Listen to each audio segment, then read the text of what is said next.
وانا عزازي وتهدراوي حرام مريت سراويت جنرال غير እግዚአብሔር በየነ ወይ ካወደም ጥሩ 100 ኪሎ ሜትር በመጓዝ ይና حرام مريت ንዝወጹ ማለቱን ዕጡ ሰንበት ተጋደልቲ ህዝብ ኢሮብ ናተዋሉ ንዝጽውዑ ናዎም በመኻዲ ምስ አመራራሃቱም ተጋደልቲ ዕውት ዝኾነ ዘተ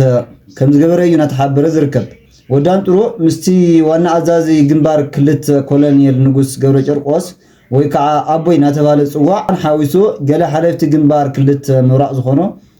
ኣብቲ ቦታ ከም ስራኸው ይተሓብሪታና ወፀ ዝርከብ ጀነራል ወዳን ጥሩ ንአመራራሃ ዕጡ ሰንበት ናበረኻታት ኢሮብ ወሪዶም ዘርአይ ወጅግነት ብምናድ ወጻዓታት ህዝቢ ኢሮብ ወጻዓታት ኩሎም ተጋሩ ምዃኑ ብምግራጽ በቲ ጀሚሮሞ ዘለው ሩሱን ቃልሲ ኃይል ሰላም ትግራይ አጎነም ኮይኑ አላይ ዘበለ ኩሉ ሓገዝ ከም ዝገብር እዩ ቃልአት ይብሎም መተሓበሪ ዕጡ ሰንበት ዝኾነ ጅግና ተገዳላይ ሓጎስ ዑርታ በጎን ድማ ንኩር ጀነራል ወዳን ጥሩ ጀመርናዮ ቃልሲ መላእ ህዝቢ ኢሮብ አጎንና ሰሊፍና ኣብ ሓጢር ግዜ ክንዕወት ኢና ዝብል ሓሳብ እዩ ሂዎ ንወዳን ጥሩ ነቲ ጉጅለ ዓንክሊ ዝኾነ ለመውዳቅ እዮም